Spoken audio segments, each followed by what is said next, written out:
الله الرحمن الرحيم وبه نستعين سبحانك لا علم لنا إلا ما علمتنا إنك أنت العليم الحكيم. الحمد لله رب العالمين والصلاة والسلام على سيد المرسلين وعلى آله وصحبه أجمعين ومن تبعهم بإحسان إلى يوم الدين. أعوذ بالله من الشيطان الرجيم. بسم الله الرحمن الرحيم. يا أيها الناس اعبدوا ربكم الذي خلقكم والذين من قبلكم لعلكم تتقون. محترم حاضرین، اس سے پہلے کے دروس میں اصول ثلاثہ کے آغاز کے طور پر شیخ محمد بن عبد الوہاب رحمہ اللہ نے 4 مسائل کا سیکھنا ضروری ہے بطور تمہید بیان کیا.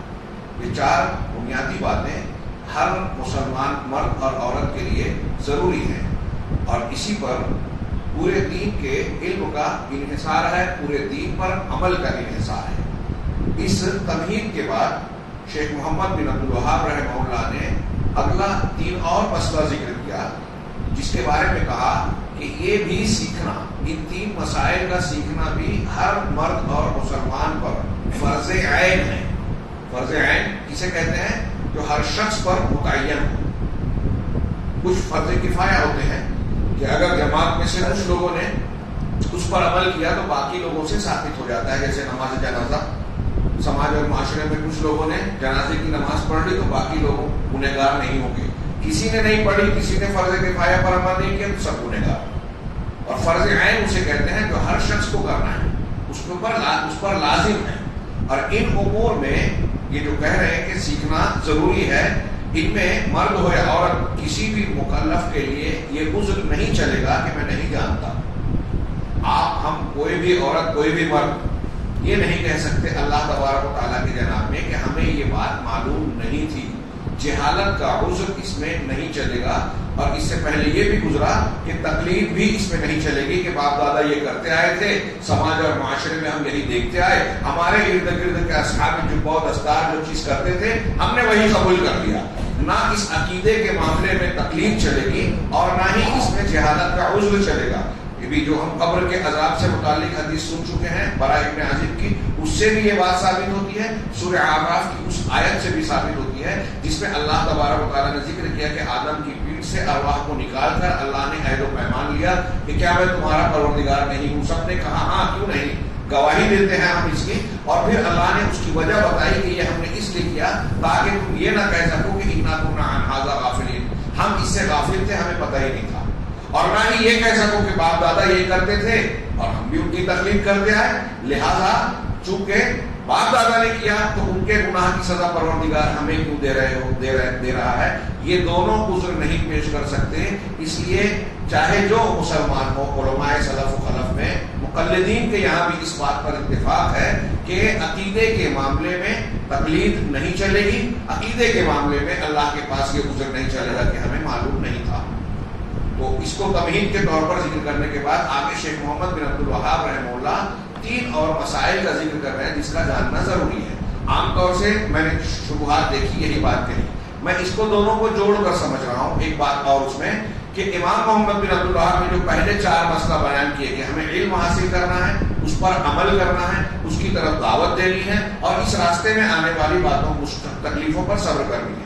اب آگے جو 3 مسئلہ ضروری بتایا تو میں سمجھتا ہوں 4 کو پہلے سے جوڑیے کہ علم حاصل کرنا ہے، عمل کرنا ہے. تو کس بات پر؟ کہ آگے جو آ رہا ہے اس کا علم حاصل کرنا ہے، اس بات کا علم حاصل کرنا ہے، اس پر عمل کرنا ہے، اس کی دعوت دینا ہے اور اس سلسلے میں صبر کا مظاہرہ کرنا ہے.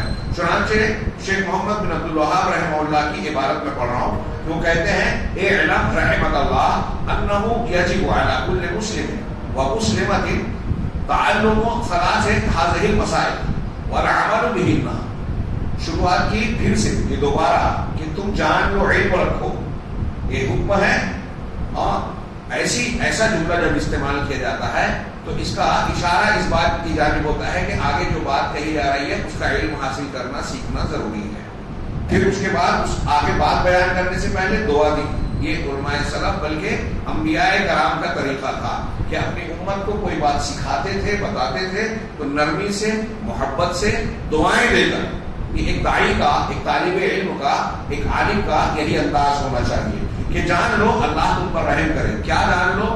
انہ یجب علی کل مسلم و مسلمہ، ہر مسلمان مرد اور عورت پر واجب ہے، فرض ہے کیا؟ تعلم ثلاث هذه المسائل، ان تین مسئلوں کا سیکھنا، والعمل بہما، اور ان تینوں پر عمل کرنا۔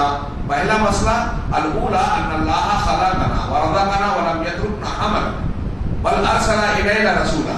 پہلا مسئلہ یہ سیکھنا ضروری ہے کہ اللہ تعالیٰ نے ہم کو پیدا کیا، ہمیں روزی دی اور ہمیں بیکار یوں ہی نہیں چھوڑ دیا، بلکہ ہماری طرف رسول کو بھیجا، چنانچہ جو اس کی اطاعت کرے گا وہ جنت پہ جائے گا، جو ان کی مخالفت اور نافرمانی کرے گا وہ جہنم میں جائے گا۔ آپ کو سادہ سمپل بات لگ رہی ہے، ابھی ہم اس کی شرح پڑھیں گے۔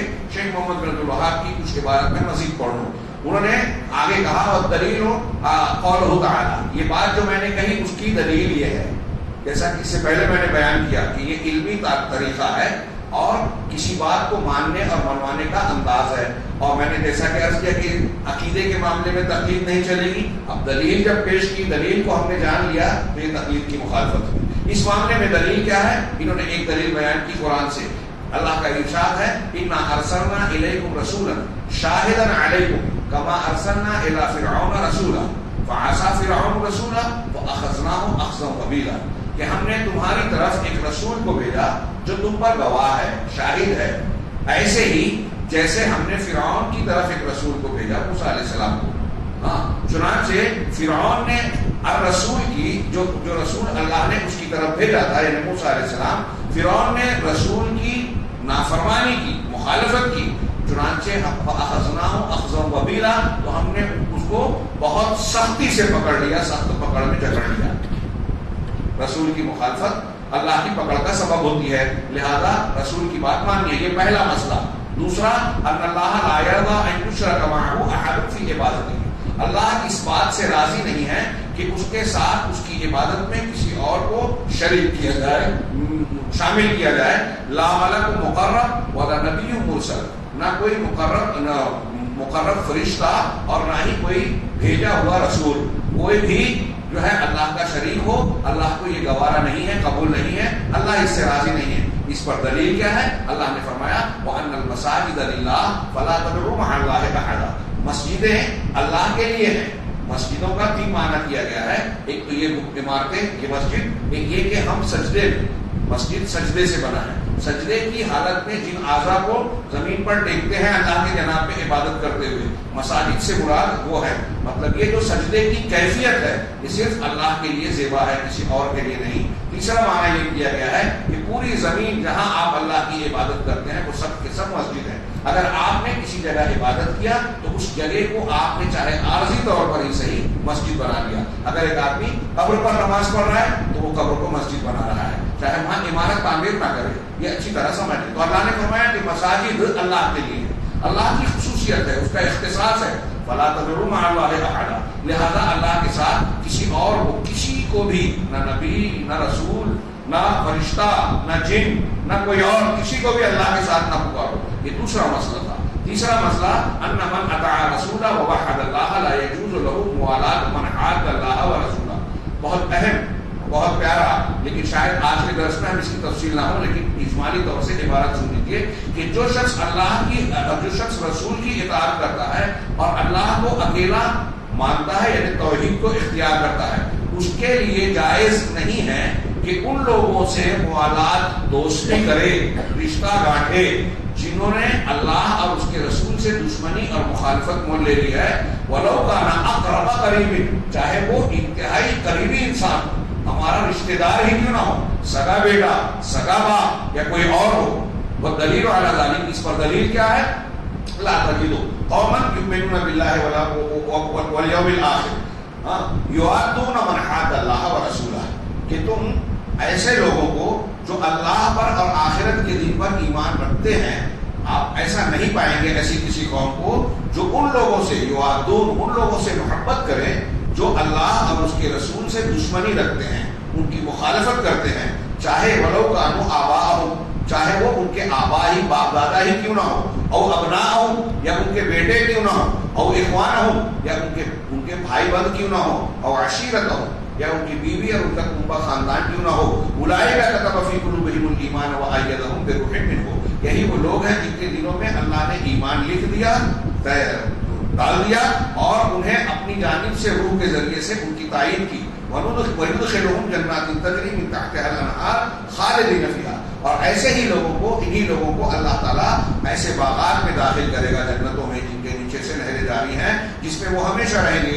رضی اللہ عنہم ورضوا عنہ، وہ اللہ سے راضی ہوئے اور اللہ ان سے راضی ہوا اور وہ اللہ سے راضی ہوئے۔ اولئک حزب اللہ، یہی اللہ کی جماعت ہے۔ الا ان حزب اللہ هم المفلحون، سن لو اللہ کی جماعت ہی کامیاب ہونے والی ہے۔ یہ شیخ محمد بن عبد الوہاب کا کی پوری عبارت میں نے پڑھی، جس میں تین ان مسائل کو انہوں نے بیان کیا ہے جس کا سیکھنا ہر مسلمان مرد اور عورت پر بعین ہی فرض ہے۔ چنانچہ شیخ روحیلی اس کی شرح کرتے ہوئے کہا کہ یہ تم جان لو کہ انہو یجب علی کل مسلم و مسلمہ، یہاں انہوں نے وضاحت کی کہ یہ جو شیخ محمد بن عبد الوہاب نے وجوب کی بات کہی ہے، یہاں وجوب فرض عین ہے، فرض کفایہ نہیں، یعنی ہر مسلمان مرد اور عورت پر علی الانفراد یہ سیکھنا فرض ہے۔ اب ان میں سے سب سے پہلا مسئلہ کیا ہے جس کا سیکھنا ضروری ہے؟ اللہ نے ہم کو پیدا کیا، ہمیں روزی دی اور بیکار نہیں چھوڑا۔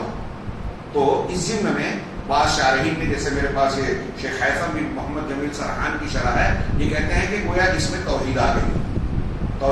توحید لغوی ڈکشنری میں اس کا معنی ہوتا ہے ایک کسی کو ایک کرنا، اور شریعت میں اس کا معنی ہوتا ہے، جب دین اسلام میں توحید ہم بولتے ہیں تو اس کا معنی ہوتا ہے اللہ تبارک و تعالیٰ کو ان امور میں جو اس کے لیے خاص ہے، اس کی ربوبیت، اس کی الوہیت اور اس کے اسماء و صفات، ان تمام امور میں اللہ کو ایک جاننا۔ کچھ لوگوں نے دوسرے الفاظ میں بھی تعریف کی کہ اللہ کا جو حق ہے، اللہ کے جو حقوق ہیں، ان حقوق میں اور اس کی عبادت میں اس کو وحدہ لا شریک ماننا، اکیلا تنہا ماننا، کوئی شریک نہ جاننا، یہ توحید کی تعریف ہے۔ اور ربوبیت، اللہ کے کام، اللہ کو مالک، رازق اور کائنات کی تدبیر کرنے والا ماننا، اکیلا۔ توحید ربوبیت رب سے بنا ہے، پالنہار، پالنے والا۔ تو اس کی ایک تعریف یہ کرتے ہیں کہ جو کام اللہ کے ہیں یہ ماننا کہ وہ صرف اللہ کرتا ہے۔ اولاد دینا جیسے اللہ کا کام ہم مانتے ہیں، تو اب اولاد کوئی نہیں دیتا، اللہ کے سوا کوئی دے ہی نہیں سکتا۔ بارش کو برساتا ہے، دن رات کو تبدیل کر رہا ہے، موسموں کی تبدیلی کر رہا ہے، بیماری، شفا، اولاد دینا، زندگی اور موت دینا، سب اس کے ہاتھ میں، نفع نقصان اس کے ہاتھ میں۔ تو ان کاموں میں کسی اور کو اللہ کے جیسا نہیں ماننا 1%، یہ ہے توحید ربوبیت۔ دوسرے الفاظ میں توحید ربوبیت کی تعریف کرتے ہیں کہ خالق، مالک، ملک کا اور خلق کا اور تدبیر کا کام صرف اللہ کے لیے خاص ماننا۔ توحید یہ اللہ کے کاموں میں اس کو ایک ماننا ہے۔ توحید الوہیت یہ ہے کہ اپنے کاموں میں جو رب کے لیے کرتے ہیں، بندگی کے طور پر کرتے ہیں، نماز، روزہ، حج، زکوٰۃ، سجدہ، رکوع، نظر و نیاز، خوف، محبت، رجا، توکل، یہ جتنے ظاہری باطنی اعمال ہیں جو اللہ پسند کرتا ہے، جن کو ہم عبادت کہتے ہیں، ان تمام کاموں میں، یعنی بندوں کے جو کام ہیں اس میں اللہ کو ایک ماننا۔ جب اللہ اپنے کاموں میں اکیلا ہے تو ہم اپنے ان کاموں میں جو اللہ کا حق بنتا ہے اس میں اس کو وحدہ لا شریک مانیں۔ توحید کی تیسری قسم ہے اللہ کے جو اسماء حسنی اور صفات علیہ ہے جو قرآن و حدیث میں آئے ہیں، ان کو ویسے ہی ماننا جیسے قرآن و حدیث میں آئے ہیں، بغیر تبدیلی کیے ہوئے، بغیر تعویل کیے ہوئے، بغیر انکار کیے ہوئے اور بغیر کیفیت کے جانے ہوئے۔ یہ جو میں کہہ رہا ہوں اس کی تفصیل انشاءاللہ کسی موقع پر آئے گی۔ جیسے آیا ہے ویسے ماننا اللہ کے اسماء اور اس کے صفات کو، اور اس میں ان ناموں اور صفات میں اللہ کو وحدہ لا شریک ماننا۔ اللہ سمیع ہے، تو سننے کی جیسی طاقت اللہ کی ہے، جو سننے کی صلاحیت اور خوبی ہے وہ کسی اور میں ویسی خوبی نہیں ہے۔ اللہ عالم غیب ہے تو ویسا غیب کا جاننے والا اور کوئی نہیں ہے اللہ کے علاوہ۔ اگر اللہ کی طرح کسی بھی صفات میں جو قرآن و حدیث میں ہے کسی اور کو مانا تو یہ شرک اکبر ہو گیا۔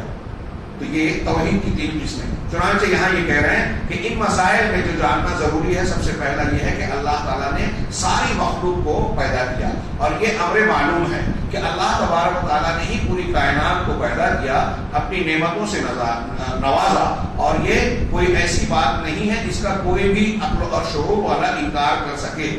چنانچہ اللہ تبارک و تعالیٰ نے لوگوں کو جو پیدا کیا، یہ پوری کائنات، زمین، آسمان، پیڑ پودے اور ہر چیز میں ہم باریکی حکمت دیکھ رہے ہیں۔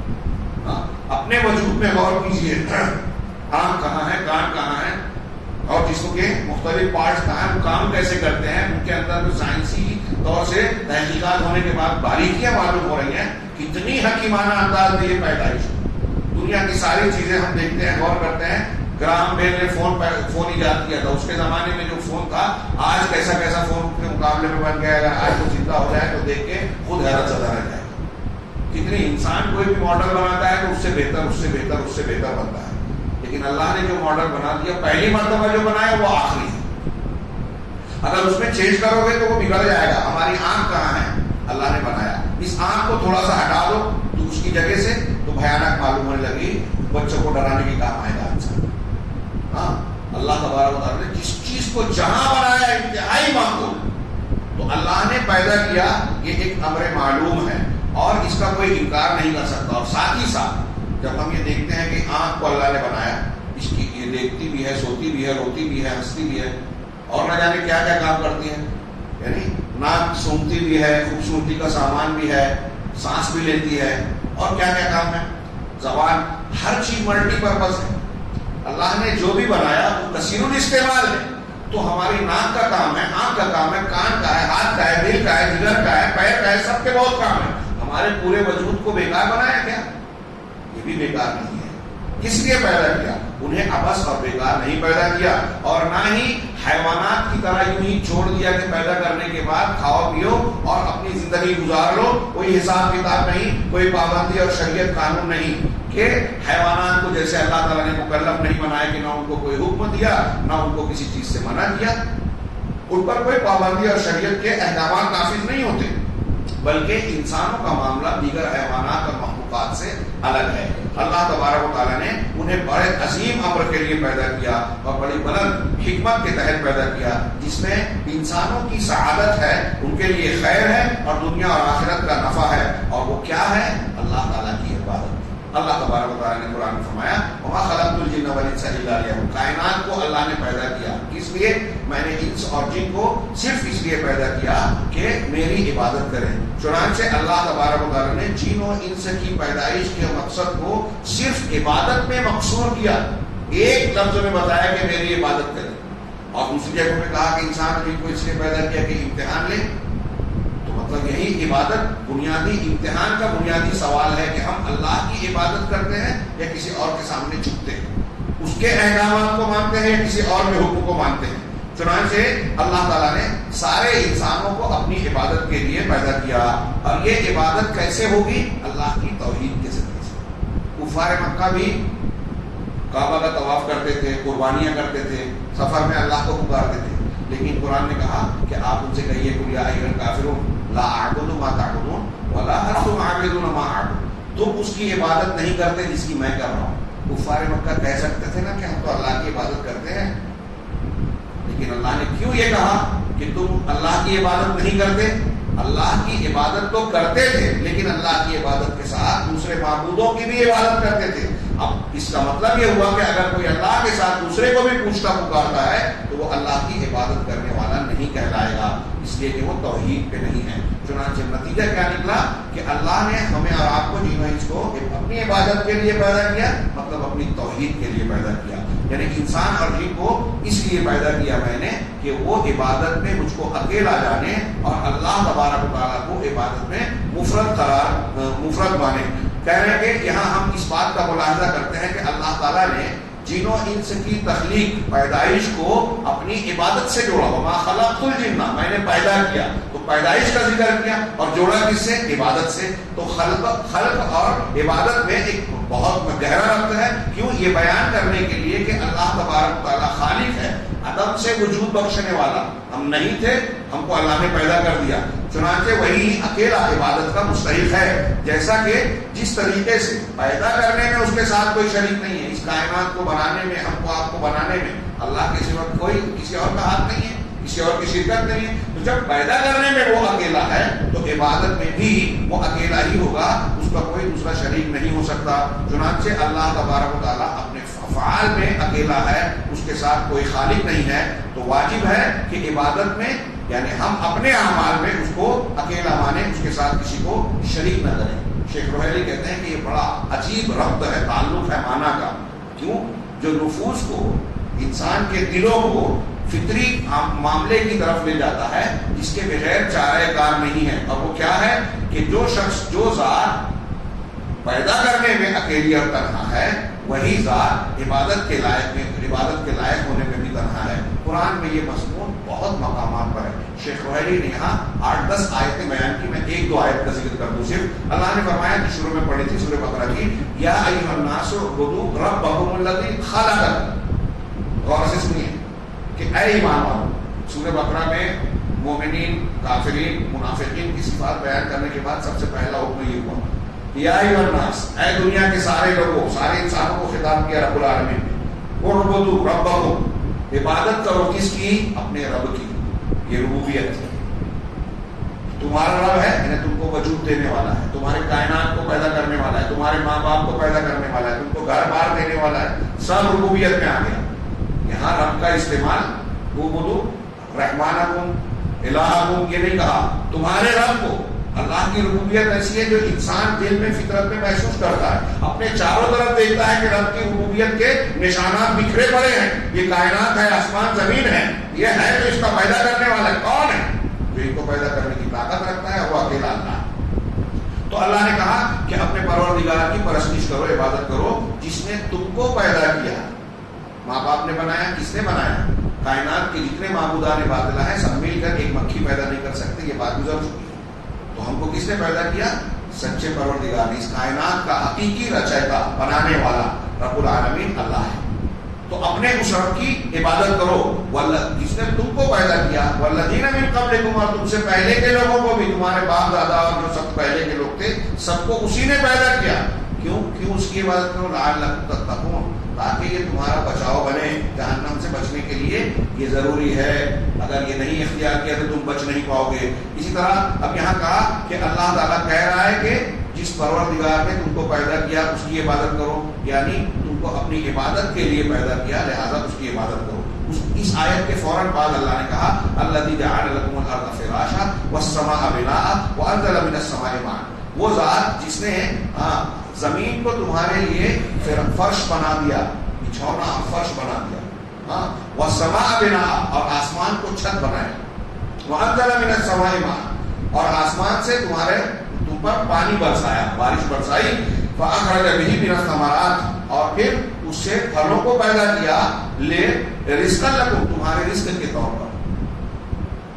جس نے تم کو پیدا کیا، اب پیدا کرنے کے بعد تمہارے لیے کیا انتظام کیا؟ دیکھو کہ زمین کو بچھونا گہوارہ بنا دیا، ساری ضرورت کا سامان یہاں ہے۔ الم نجعل الارض کفاتا احیاء وامواتا، قرآن نے دوسری جگہ کہا کیا زمین کو ہم نے تمہارے لیے کافی نہیں بنایا؟ زندہ ہونے کی حالت میں بھی، مردہ ہونے کی حالت میں، زندہ ہے تو زمین پر ہماری زندگی کے سارے سامان دسترخوان کی طرح بچھے ہوئے ہیں، کھانے پینے کی چیزیں، سانس لینے کے لیے ہوا، پینے کے لیے پانی، کون سی چیز جو ہماری ضرورت ہے یہاں مہیا نہیں ہے؟ اللہ نے فرمایا وآتاکم من کل ما سألتموہ، تم نے جو بھی چاہا مانگا اللہ نے سب دیا، ساری ضرورت پوری کی۔ وَإِن تَعُدُّوا نِعْمَتَ اللَّهِ لَا تُحْصُوهَا، اگر اللہ کی نعمتوں کو گننا چاہو تو شمار نہیں کر سکتے۔ تو اللہ نے کہا کہ تمہارے لیے زمین کو فرش بنایا، آسمان کو چھت بنایا، تمہارے لیے آسمان سے بارش برسائی، اور اس سے تمہارے رزق کے طور پر ثمرات اور پھل نکالے۔ فَلَا تَجْعَلُوا لِلَّهِ أَندَادًا وَأَنتُمْ تَعْلَمُونَ، لہذا جانتے بوجھتے اللہ کے ہمسر نہ بناؤ، کسی اور کو اللہ کا مقام مت دو، عبادت میں شریک نہ کرو۔ کتنی پیاری بات ہے، سمپل بات، ایک عام آدمی بھی سمجھ جائے کہ جب اللہ نے پیدا کیا، بارش وہ برسا رہا ہے، زمین اس نے بنائی ہمارے لیے، زندگی کا سامان اس نے فراہم کیا، تو پھر اس کا حق کسی اور کو کیسے دیا جا سکتا ہے؟ کتنا بڑا ظلم ہوگا۔ چنانچہ یہ آگے کہہ رہے ہیں کہ اللہ کی عبادت کو، اب آگے کہہ رہے ہیں کہ اللہ کی عبادت کو ہم رسول کے ذریعے سے ہی سمجھ سکتے ہیں، جس کی اتباع ہم کو جنت میں داخلے تک پہنچائے گی، اور ان کی شریعت کی مخالفت، رسول کی مخالفت ہمیں جہنم کے راستے پر، جہنم کے میں داخلے کے راستے پر لے جائے گی۔ یہ مجمل مسئلہ ہے۔ جو پہلا مسئلہ تھا کہ حضرت محمد بن عبد الوہاب نے کہا کہ اللہ نے ہم کو پیدا کیا اور عدم سے وجود بخشا، لا شک کا اس میں کوئی شک نہیں کہ وہ خالق ہے اور ہمیں عدم سے وجود بخشا۔ یہاں انہوں نے اور بھی کچھ آیتیں پیش کی ہیں الگ الگ آیتوں میں کہ ہم نے تم کو مٹی سے بنایا، ایسی مٹی سے بنایا، لیس دار مٹی سے، اور پھر کیا تم بغیر کسی چیز کے پیدا کیے گئے یا خود خالق ہو؟ غور کرو کہ ہم اپنے آپ کو خالق کہہ سکتے ہیں؟ ہم نے اپنے آپ کو بنایا؟ کائنات کی چیزوں کے بارے میں اللہ نے سوال کیا کہ ام خلقوا من غیر شیء ام هم الخالقون۔ ذرا غور کریں یہ مشرکین کہ کیا بغیر کسی چیز کے پیدا ہو گئے، یوں ہی پیدا ہو گئے، کسی نے ان کو بنایا نہیں؟ اب هم الخالقون، یا خود وہ اپنے آپ کو پیدا کرنے والے بن گئے؟ دونوں سوال کا جواب نفی ہے. انسان اپنے دل میں جھانک کر پوچھے گا تو اس سوال کا جواب اسے مل جائے گا. چنانچہ اللہ تبارک و تعالیٰ نے ایک آیت اور پیش کی کہ اللہ تعالیٰ نے تم کو مٹی سے بنایا. ثم قضا اجلا، سورہ انعام کی آیت ہے. پھر ایک مدت مقرر کر دی، ہم پیدا ہونے سے مرنے تک کی مدت، وہ اجل مسمى عنده، اور پھر ایک مقررہ مدت اس کے پاس ہے. ہم پیدا ہونے کے بعد زندگی جب تک ہے پہلی اجل، پھر مر گئے تو مرنے کے بعد قیامت ہونے تک دوسری مقررہ مدت ہے. ہاں وانتم تمترون، اور تم اس میں شک کرتے ہو. جس نے تم کو پہلی مرتبہ پیدا کیا وہ دوبارہ تم کو پیدا کرے گا، اس میں کیا شک کی بات ہے. بہرحال حاصل کلام یہ کہ جب اللہ تبارک و تعالیٰ کے علاوہ کوئی خالق نہیں ہے، کوئی مالک نہیں ہے، تو کسی اور کی عبادت نہ کی جائے. پہلا مسئلہ یہ جاننا ضروری ہے اچھی طریقے سے کہ ہم کو پیدا کرنے والا اور زندگی کے سارے سامان دینے والا اللہ ہے. اور اللہ لہ الخلق والامر، پیدا اس نے کیا تو امر اور حکم بھی اسی کا ہوگا. مختصر سے ہم اگلا والا جملہ بھی پڑھنے میں کہ مصنف نے آگے کہا کہ پہلی بات یہ جاننا ضروری ہے کہ ہم کو اللہ نے پیدا کیا، ورزقنا، اور اس نے ہم کو روزی بھی دی. شیخ محمد بن عبد الوہاب نے بڑے پیارے انداز میں، سادے انداز میں یہ بات بیان کی. دیکھیے انبیاء کا طریقہ یہی تھا، ایسی بات بیان کرتے تھے جو ہمیں بہت سادی لگتی ہے لیکن بڑی گہری ہے. اور آدمی موٹی سے موٹی عقل والا بھی اس بات پر غور کرے تو اسے اللہ تبارک و تعالیٰ کی توحید، ربوبیت اور الوہیت کا پتہ چل جاتا ہے. چنانچہ شیخ محمد بن عبد الوہاب نے جو روزی والی بات کہی، پیچھے ہم نے جو آیت پڑھی سورہ بقرہ کی، اس میں یہ بات آ گئی کہ اللہ نے تم کو پیدا کیا، تم سے پہلے کے لوگوں کو پیدا کیا، اور پھر آگے بتایا جس نے زمین کو تمہارے لیے فرش اور آسمان کو چھت بنایا، اور پھر تمہارے لیے آسمان سے بارش برسائی اور تمہاری روزی کے لیے سب پھلوں کو نکلا. یہ پھلوں کو نکالا، یہ پھل اور روزی کس نے دی؟ حاضر رزق فاللہ خیر، یہ اللہ نے روزی دی. چنانچہ اللہ نے ہم کو پیدا بھی کیا، ہمیں روزی بھی دی. اور ان دونوں چیزوں کو اس آیت میں اللہ نے جوڑ کر آخری جملہ کیا کہا سورہ بقرہ میں، فَلَا تَجْعَلُوا لِلَّهِ أَنْدَادًا وَأَنْتُمْ تَعْلَمُونَ، کہ جانتے بوجھتے تم اللہ کے انداز اور وہ جو ہے کیا نام ہے ہمسر نہ بناؤ. شیخ نے آگے کہا کہ اس بات پر کہ اللہ ہم کو روزی دینے والا ہے، پوری کائنات کو اس کی ضرورت فراہم کرنے والا، پانی میں جینے والا کوئی جاندار ہو، ہوا میں اڑنے والے پرندے ہوں، ہاں یا زمین کے اندر رہنے والا کوئی کیڑا مکوڑا ہو، درخت کی جڑوں میں، درخت کے تنوں کے اندر رہنے والا کوئی کیڑا ہو، ہمارے جسم کے اندر سفید ذرات ہوں، سرخ ذرات ہوں، ہم خود ہوں، ساری چیزوں کی روزی اور زندگی کا انتظام وہی کرتا ہے. اللہ تعالیٰ نے قرآن فرمایا ان اللہ هو الرزاق ذو القوة المتین، اللہ وہی رزاق ہے، قوت والا ہے، مضبوط قوت والا ہے. قل من يرزقكم من السماوات والارض قل اللہ، آپ ان سے کہیے کہ آسمان اور زمین میں روزی تمہیں کون دیتا ہے؟ تو کہو اللہ. چنانچہ اللہ رزاق ہے. اور یہ بات انسان اگر اپنی عقل سے بھی غور کرے تو سمجھ میں آتا ہے. سوچئے کہ ایک بچہ یہ انہوں نے کہا کہ اپنے ماں کے پیٹ میں کہاں سے روزی پاتا ہے. ایک بچے کو 4 مہینے کے بعد روح پڑ جاتے ہیں، عمل ٹھہرتا ہے. سوچئے تھوڑی دیر کے لیے پیٹ میں ہم بھی تھے، ہم بھی ویسے ہی پیدا ہوئے ہیں. جب سے ہمارے جسم میں روح پڑی اس کے بعد کئی مہینے تک، یعنی ہمارے اندر روح آ جانے کے بعد کئی مہینے تک مادر رحم میں، ماں کے پیٹ میں ہی ہم رہے، اور ہر بچہ رہتا ہے. اس پیریڈ میں اگر آج کی تاریخ میں پیدائش کے بعد ہم چادر اوڑھ کر کچھ دیر ڈھکے رکھے اپنے کو تو دم گھٹنے لگتا ہے. سوچئے ماں کے پیٹ میں جہاں چاروں طرف سے کوئی ہوادار اور وینٹیلیشن کا کوئی انتظام نہیں ہے، وہاں بچے کی سانس کا سانس لینا، زندہ رہنا اور اس کے سارے جسم کی حرکتیں ہونا کیسے ممکن ہے؟ کون وہاں پالتا ہے؟ تو وہ جنین، وہ ماں کے پیٹ میں بچہ جو روزی پا رہا ہے، اس کو سانس لینے کا جو انتظام کیا جا رہا ہے وہ رب العالمین کا انتظام. تو رب وہ ہے جو ہماری پیدائش سے پہلے سے لے کر مرنے تک اور مرنے کے بعد تک سارے معاملات کا انتظام کرتا ہے، جنت اور جہنم تک کرے گا. تو اللہ تبارک و تعالیٰ ماں کے پیٹ میں یہ کرتا ہے. کون ہے اس بچے کو روزی دینے پر اللہ کے علاوہ کون قدرت کرتا ہے؟ صرف اس ایک چیز پر غور کر لیا جائے، ایسا کرنے والا اللہ کے علاوہ کوئی نہیں ہے. اور رسول اللہ صلی اللہ علیہ وسلم نے صحیح حدیث میں ہمیں بتایا کہ جب بچے ماں کے پیٹ میں بچہ ہوتا ہے اور فرشتہ اللہ کے حکم سے اس کے اندر روح ڈالنے جاتا ہے تو 4 چیزیں لکھتا ہے. اسی وقت اس کے روزی کو بھی لکھ دیتا ہے کہ یہ زندگی میں دنیا میں جانے کے بعد کھائے گا پیے گا تو کیا کھائے گا، زندہ رہے گا تو کیا کھائے گا پیے گا، اسی وقت لکھ دیتا ہے. ہم گھر میں بچے سے ڈرتے ہیں، آج کل جدید ماحول میں یہ ہوتا ہے کہ زیادہ بچے ہو جائیں گے پریشانی. چھوٹا پریوار خوشحال پریوار یہ غیر مسلموں کا نعرہ ہے. ہم کہتے ہیں بڑا پریوار خوشحال پریوار. کیوں؟ جتنا بچے آپ کے گھر پیدا ہوں گے اتنی قسمت لے کے آئیں گے، کیونکہ بچہ جب پیدا ہوتا ہے نا تو اپنی روزی لکھوا کے پیدا ہوتا ہے۔ یہ اللہ کے رسول نے بتایا کہ جب ماں کے پیٹ میں جنین ہوتا ہے، روح پڑتی ہے، اس وقت جو ہے اللہ تعالیٰ اس کا روزی اس کی طے کر دیتا ہے، لکھ دیتا ہے۔ اور انسان اپنی فطرت کے ذریعے سے بھی یہ بات جانتا ہے کہ اللہ ہی وہ ذات ہے جو روزی دیتی ہے، چنانچہ اللہ نے ہی ہم کو پیدا کیا اور ہم کو روزی عطا فرمائی۔ اور یہ ایسا معاملہ ہے جو سب انسان جانتے ہیں، ہم لوگوں کو معلوم ہے۔ اگلا جملہ ہے جو ہم کل کے درس میں پڑھیں گے کہ اللہ نے ہمیں پیدا کیا، ہمیں روزی دی، وَلَمْ يَتْرُكْنَا حَمَلًا، اور ہم کو بیکار نہیں چھوڑا کہ بس پیدا کر کے جانوروں کی طرح چھوڑ دیا کہ کھائیے پیئیے اور کوئی شریعت کوئی پابندی نہیں ہے، کوئی اصول ضابطہ نہیں ہے، یوں ہی زندگی گزار دیجیے، ایسا نہیں کیا۔ انشاءاللہ کل اس کی تفصیل اور اس کی دلیل کو پڑھیں گے۔ اللہ تعالیٰ ہمیں خیر کی توفیق دے۔ وآخر دعوانا